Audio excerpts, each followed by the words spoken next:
Vous nous donnez une belle leçon de solidarité, l'essentiel du message du président Alassane Ouattara, le chef de l'État qui offre médailles, villas et argent aux éléphants après leur sacre. Retour sur cette cérémonie de décoration dans ce 13h. D'Abidjan, destination Yamoussoukro pour voir les travaux préparatoires de la 3e réunion des ministres africains en charge de l'état civil, réunion qui s'ouvre demain.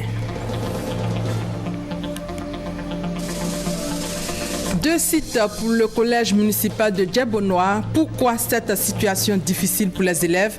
Élément de réponse dans ce 13h. Bonjour, bonjour à tous. Nous allons commencer par cette image du Conseil des ministres, conseil présidé par le chef de l'État. Plusieurs dossiers ont été mis sur la table pour la bonne marche de la nation. Le Conseil qui a une fois encore salué la victoire des éléphants. Chaque joueur a reçu hier une villa d'une valeur de 30 millions de francs CFA et 30 millions de francs CFA en espèces. Au total, le président a offert 2 milliards de francs CFA aux éléphants vainqueurs de la CAN 2015. On fait le point avec Jérôme Kofi Aboulin. Des distinctions au titre de l'ordre national. Au niveau des joueurs et leurs entraîneurs, 5 décorés en tant qu'officiers et 21 en tant que chevaliers, soit 26 distinctions. S'agissant des encadreurs techniques, 46 personnes distinguées, 6 au grade de commandeur, 5 au grade d'officier et 35 au grade de chevalier. Au total, 72 personnes ont été distinguées en attendant de décorer les supporters dans l'ordre du mérite sportif. Outre ces distinctions, il y a eu des dons en espèces.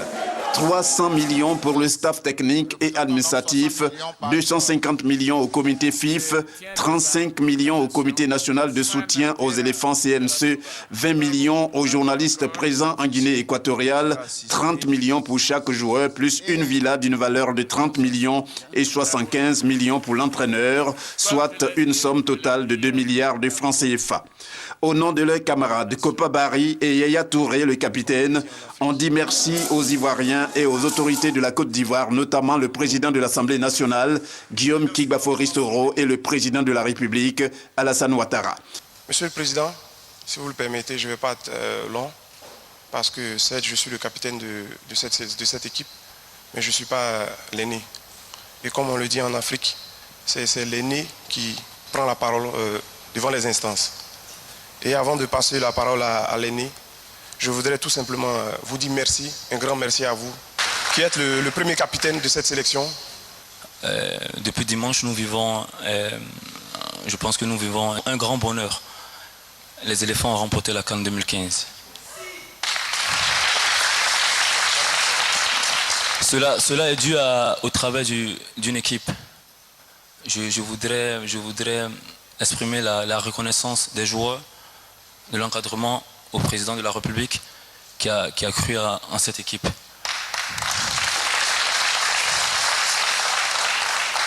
Je voudrais dire merci aussi au président de l'Assemblée nationale, son Excellence M. Soro Guillaume, qui nous a soutenus avec une présence à Malabo et à Bata. Je tenais à dire merci aussi au staff technique, ici présent, au staff médical, à toutes les personnes qui sont dans l'ombre, qui ont travaillé pour que nous puissions avoir ce 2e sacre continental. Je tenais à vous dire grand merci, vive la Côte d'Ivoire. À son tour, le chef de l'État, citant nommément les joueurs, les a félicités pour leur sens de détermination, de solidarité et surtout de courage. Je sais que gagner, vous voulez le faire pour chacun de vous, mais aussi pour tous les Ivoiriens, pour toute la nation ivoirienne. Quel exploit! Vous venez de renforcer notre fierté d'appartenir à une grande nation. Oui, la Côte d'Ivoire est une grande nation. Amenez-moi la coupe. Amenez-moi la coupe. Ah, voici la Coupe d'Afrique des Nations. Voilà. Mes chers compatriotes, nos éléphants nous montrent le chemin. Oui, à chaque Ivoirien, à nous les hommes politiques. Oui, ces jeunes, nos enfants, nous disent de nous retrouver ensemble, d'être ensemble, de faire la paix, de faire avancer la Côte d'Ivoire. Et que c'est comme ça, en étant solidaires, que nous allons gagner, gagner et gagner. Il a aussi félicité l'entraîneur pour avoir su inculquer à ses poulains l'esprit de cohésion, autrement dit l'esprit d'équipe. Le président de la République, pour terminer, les a exhortés à tout mettre en œuvre pour un autre sacre, tout en leur rappelant l'adage selon lequel « jamais de sans trois ». Le président l'a dit, la victoire des éléphants est une belle leçon de solidarité, une victoire qui réconcilie les Ivoiriens. Les différents partis politiques, comme un seul homme, félicitent les héros de Bata, leur réaction. Au nom du Front populaire ivoirien, et c'est par devoir républicain que nous avons donc répondu à l'invitation du chef de l'État pour partager la joie de tous les Ivoiriens dans l'unité, dans l'espérance aussi, et surtout féliciter nos éléphants. Voilà.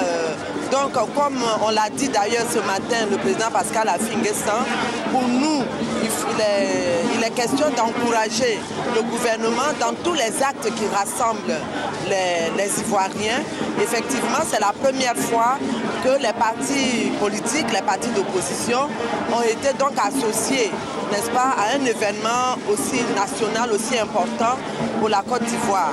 Nous étions à Malabo, donc nous aussi, nous revendiquons cette coupe-là et aujourd'hui nous sommes là vraiment pour partager avec les Ivoiriens notre espérance à une Côte d'Ivoire solidaire et vraiment réconciliée que le Front populaire ivoirien appelle de tous ses fous. Je suis très fier d'être venu à cette cérémonie. Je remercie le président de l'avoir ordonné et le protocole d'État de m'avoir invité pour m'associer à la joie des Ivoiriens et aux félicitations que nous devons tous aux éléphants de nous avoir procuré ce moment de bonheur et d'union autour des symboles forts de solidarité qu'ils ont donnés aux Ivoiriens en gagnant cette Coupe d'Afrique au 2015. On espère qu'ils vont en gagner d'autres. Et souhaitons que ce symbole soit fort, qu'il nous montre la voie. Si nous sommes unis, nous irons loin. Et je suis très fier de participer à cette cérémonie sans aucun a priori. Ici, il n'y a pas de politique. J'ai entendu tous les discours célébrer la joie. Et j'ai été très fier qu'on ait célébré un peu tout le monde. C'était la chaîne, c'est la chaîne des solidarités, la chaîne du travail qui a mené à ce résultat. Et je crois que le futur est indiqué. Si nous sommes tous unis, nous aurons d'autres groupes. C'est la Côte d'Ivoire qui gagne. Et donc on est tous ensemble unis pour faire comme les éléphants. Il n'y a plus de parti politique. Notre parti politique aujourd'hui, c'est la Côte d'Ivoire. Et donc nous avons gagné. Nous sommes venus exprimer notre joie, soutenir nos enfants et être avec tout le monde, avec le président de la République, avec tous les présidents, tout le gouvernement, tous les partis de l'opposition comme les partis gouvernants. Nous sommes ensemble pour la Côte d'Ivoire. Aujourd'hui, nous avons laissé nos manteaux des partis politiques et nous sommes venus ici en tant qu'Ivoiriens pour célébrer la victoire des éléphants, pour célébrer l'unité des éléphants, la solidarité qui leur a permis d'aller jusqu'au bout. Nous avons remporté la Coupe d'Afrique des Nations. Il nous reste une autre coupe à remporter, c'est la Coupe nationale de la réconciliation. Et je pense qu'à l'exemple de ces jeunes gens qui ont été très combatifs, qui malgré les obstacles ont été jusqu'au bout, eh ben, nous aussi, nous devons nous montrer combatifs, mais cette fois-ci pour décrocher cette coupe que la Côte d'Ivoire attend également. Le président de la République, comme un capitaine des éléphants, a su envoyer le discours de la réconciliation et du rassemblement. C'est une victoire qui rassemble encore plus la Côte d'Ivoire et on voudrait que cet événement soit le nouveau support de la Côte d'Ivoire rassemblée pour une Côte d'Ivoire émergente en 2020. Et c'est toute la Côte d'Ivoire qui gagne. C'était la réaction des partis politiques. Et parmi les 11 meilleurs joueurs de la CAN, la Côte d'Ivoire enregistre 5, entre autres Kolo Touré, Yaya Touré, Sérédié, Gervinho et Wilfried Bony. C'est la victoire de tous. Le comité national de supporters des éléphants et les artistes n'ont pas manqué de soutenir à leur manière nos footballeurs. Réaction. Monsieur le chef de l'État, si vous me regardez, merci. Que Dieu vous donne longue vie. Et même au moins 20 mandats encore. Merci, je serai décoré bientôt. Ça ne serait pas à titre posthume, c'est bien. Merci, monsieur le Président. Ça relance ce qu'on appelle la réconciliation en Côte d'Ivoire. Je remercie le Président de la République. Je remercie la FIF. Je remercie encore le Président du CNSE. Je remercie Guillaume Soro. Je remercie tout le gouvernement. Et pourquoi pas la RTI, la radio.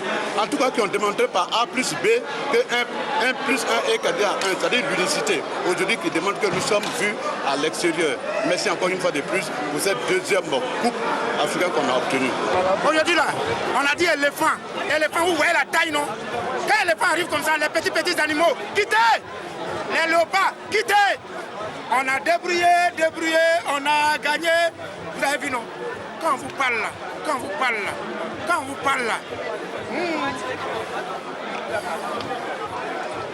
Depuis on est champion, ma démarche a changé au quartier. Moi-même, je ne me comprends plus. Tout ce que je gagne. Mes frères, amis comédiens, cette année, Hervé Renard m'a donné la chemise. Ce qu'il prend pour gagner là, il m'a dit, il a donné ça. Donc mes frères comédiens, j'arrive. Cette année-là, ce qu'il fait sur le terrain là, il a fait ça sur le podium. À couper haut. Est-ce que tu me vois même? Bon, on est ici, c'est pas pour faire des choses. Coupe là, on a lutté depuis. On ne savait même pas. Ils ont poussé, puis nous, on les regarde. C'est la même, les fonds quand même. Ils avancent un peu. Voilà, coupe là qui est venu. Copa, merci beaucoup. Merci à tous les joueurs. Copa, merci pour le pénalty arrêté. Le pénalty arrêté, disons. Tu vas rentrer au paradis, mais c'est pas maintenant. Pas ici, tu rentres. Qui va arrêter le pénalty? Il faut rester avec nous. Ouh! Il y avait 2 cas. Oui, non. Non, là, il n'y a pas eu histoire de 2 cas. Le cas était le cas le plus positif. C'était de prendre la coupe. Le président même hier. Le président, il avait la coupe dans sa main. Quand il venait à l'aéroport, s'il dit c'est approché, il dit laisse ça petit. Ça, la moi, il pleurait à cause de ça ici. Les enfants, ils m'ont amené. Pourquoi il va jouer à ça? Je m'en vais à ça comme ça. Donc, comme ça, tu es venu en Côte d'Ivoire ici. Le président a serré la coupe jusqu'ici pour sécuriser ça. On est fiers des éléphants. On est fiers d'eux qui continuent encore de mouiller les maillots pour le pays. On est fiers d'eux. Et justement, parcourir toute la Côte d'Ivoire avec la Coupe d'Afrique des Nations remportée dimanche par le 11 national. Voilà le projet très ambitieux suggéré par la FIF à l'occasion de la journée nationale d'hommage aux éléphants. Déjà, la société civile de Bouaké réclame les éléphants et la coupe dans leur ville, Kwadjo Kwame. Les éléphants de Côte d'Ivoire sur le toit de l'Afrique.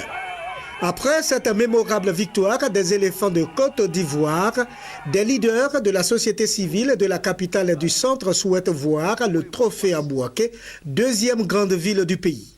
Créé pour porter le message de l'émergence économique surtout, pour faire de chaque Ivoirien un acteur de l'émergence, le mouvement dénommé « Acteur de notre émergence, moi » s'est aussitôt mobilisé pour saluer la victoire des éléphants. Une conférence de presse a été le cadre pour ces leaders d'opinion de partager un vœu, celui de faire la fête avec les éléphants à Bouaké. Les éléphants viennent de prouver que l'émergence, c'est possible. Tous ensemble, nous demandons, nous implorons et nous supplions notre président que cette coupe vienne à Bouaké pour que chacun puisse toucher cette coupe.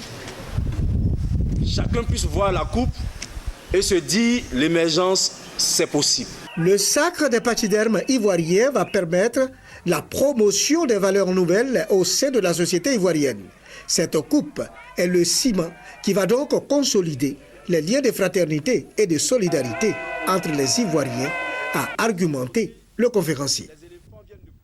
Et pour être complet sur le sujet, la Confédération africaine de football envisage de supprimer la limite d'âge pour ses dirigeants, ce qui pourrait permettre à l'actuel président Issa Hayatou de briguer un nouveau mandat en 2017, a affirmé un responsable ghanéen à Malabo.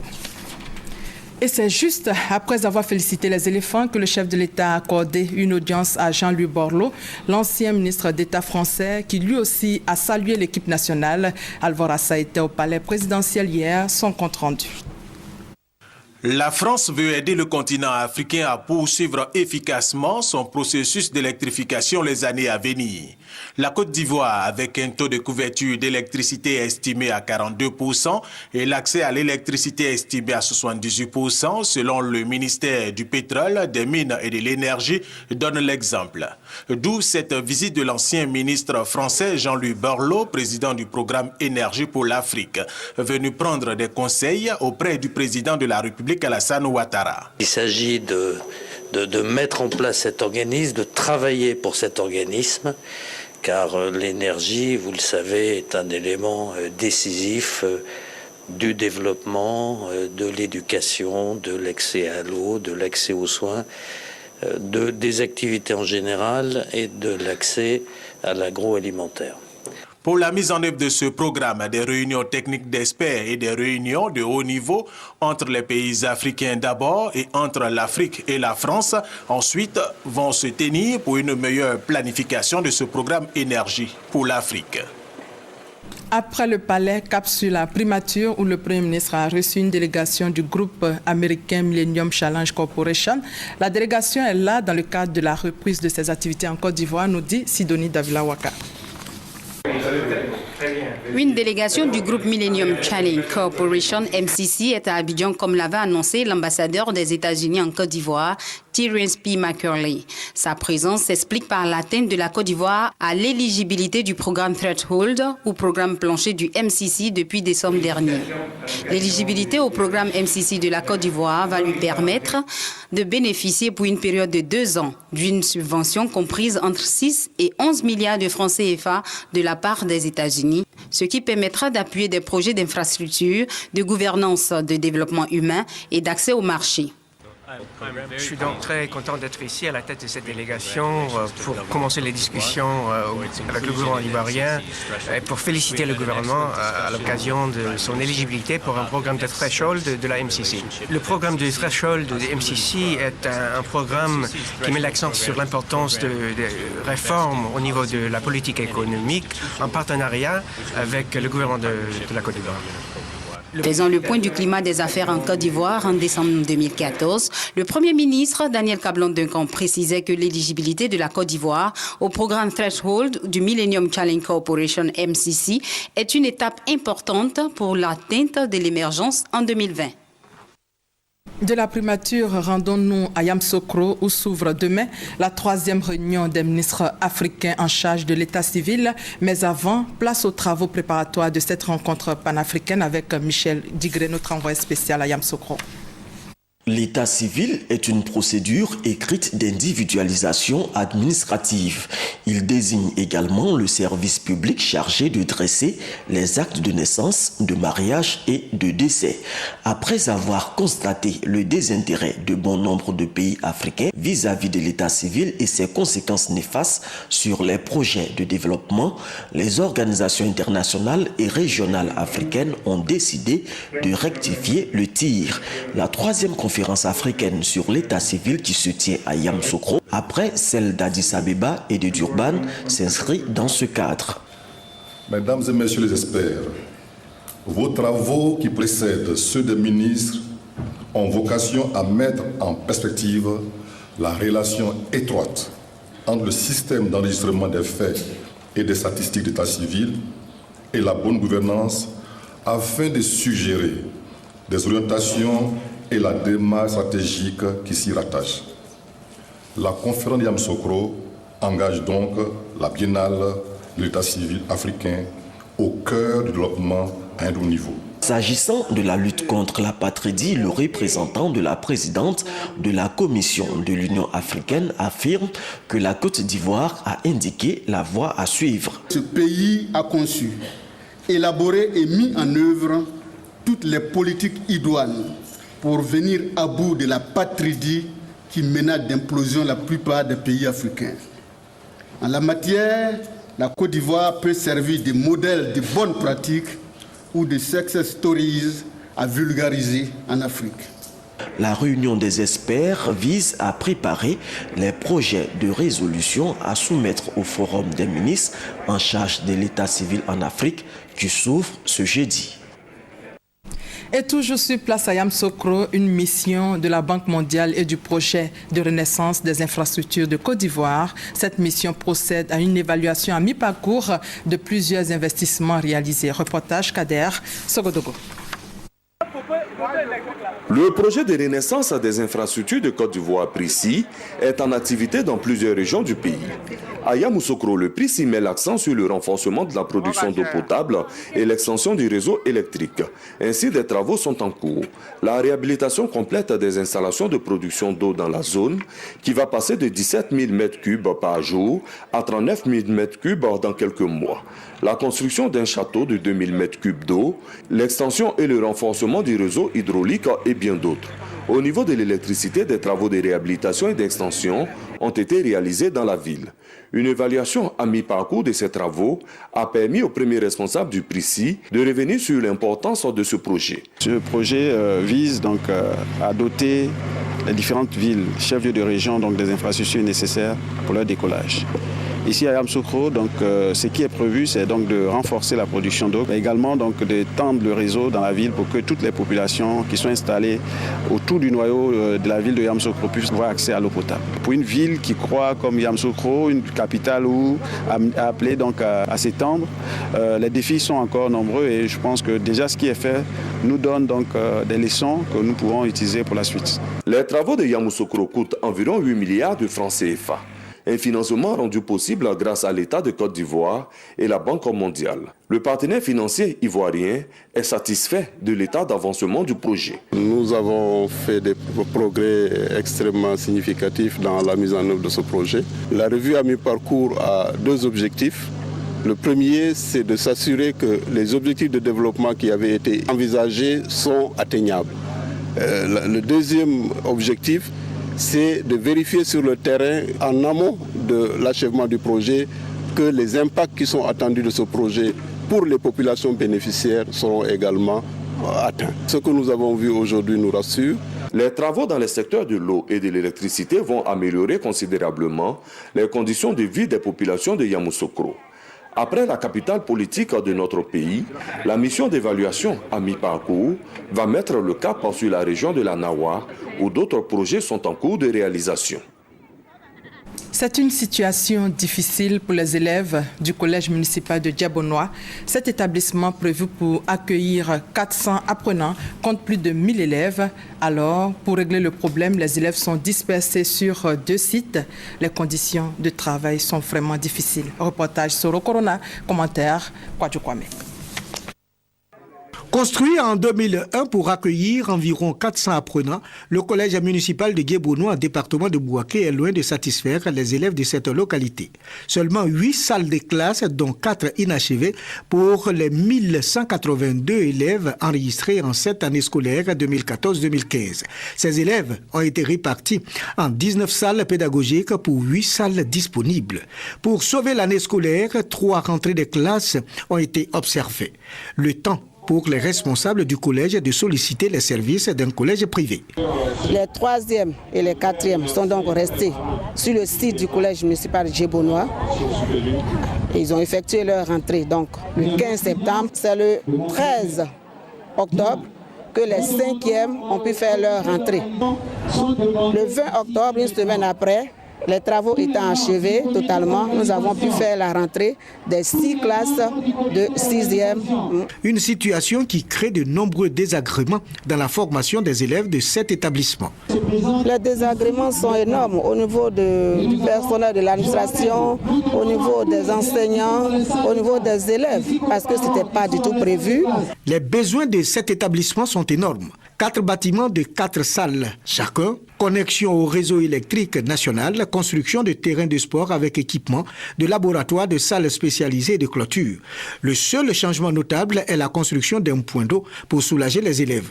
L'année passée, pour présenter ce sombre tableau aux parents d'élèves et aux autorités locales et aux partenaires de l'école, une journée porte ouverte a été initiée. Le souhait des parents d'élèves est qu'il y ait des bâtiments avant la fin de l'année pour qu'à la rentrée 2015-2016, nos enfants puissent avoir de bons bâtiments. Vous voyez des enfants de 6e et 5e qui marchent sur le goudron et puis aller au collège, vraiment, c'est dur. À l'occasion du budget modificatif, on aura toute la latitude de voir ce que humainement le conseil pourrait apporter comme soutien. Cependant, ces nombreuses difficultés n'affectent en rien les résultats scolaires des élèves.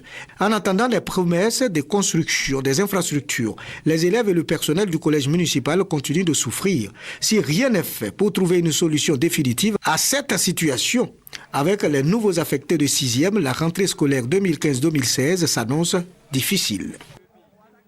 L'avant-projet de règlement sur l'utilisation des OGM dans l'espace UEMOA a été adopté par le ministre Kobena Kwasi Adjoumani et ses pairs. C'était à Ouagadougou, au Burkina Faso, le 5 février dernier, au cours d'une rencontre, nous dit Hugues Webley. La circulation et la mise en marche des produits issus de la biotechnologie, ces préoccupations ont guidé les travaux des ministres chargés de l'environnement, de l'agriculture, des ressources animales et halieutiques, dans les États membres de l'UEMOA. Ont été adoptés au cours de leurs travaux les conclusions et recommandations de la réunion des experts sur la mise en œuvre du programme régional de biosécurité de l'UEMOA et la prévention des risques biotechnologiques en Afrique de l'Ouest. Nous sommes venus ici pour mettre en place un avant-projet de loi qui porte sur la prévention des risques biosécuritaires. Vous savez que les OGM et leurs dérivés, pour nous, constituent un atout indéniable dans la nutrition des hommes et également dans l'aliment de bétail. Nous avons besoin de nous concerter pour avoir une vision commune en ce qui concerne les risques technologiques, pour que, ensemble, nous puissions parler d'une seule voix. À Ouagadougou, les ministres ont réaffirmé leur engagement à rendre l'environnement dans l'espace communautaire favorable au développement de la recherche. Les ministres se sont engagés également à rendre l'environnement communautaire favorable à l'accès contrôlé et sécurisé aux biotechnologies modernes dans le domaine de la production agricole. C'est le vœu des chefs d'État. Et ici, comment relancer la culture du cocotier dans la région de Jacquesville? La question était au centre d'une conférence initiée par le Conseil régional des Grands Ponts. Cette conférence avait pour objectif d'orienter les planteurs vers les nouvelles technologies agricoles pour plus de rentabilité. Roger Kwame et Teresa Peyobwe. Les planteurs de coco de Grand Laou dans la région des Grands Ponts connaissent des difficultés liées à une mystérieuse maladie qui détruit leurs champs. Plus de 3000 hectares ont déjà été décimés par cette maladie du cocotier. Face à cette situation, le président du conseil régional des Grands Ponts, Joseph Gabriel Yassé, a décidé de voler au secours des planteurs. Pour ce faire, il a invité Roland Bordet, expert à la coopération scientifique internationale sur le développement agricole et agroalimentaire des régions de Montpellier. L'expert français a instruit les populations sur les nouvelles orientations et techniques agricoles appropriées qui rendent plus résistantes et productives de nouvelles variétés de cocotiers. En marge de cette cérémonie, le président du conseil régional a procédé à la remise de matériel médical à l'hôpital général de Jacquesville.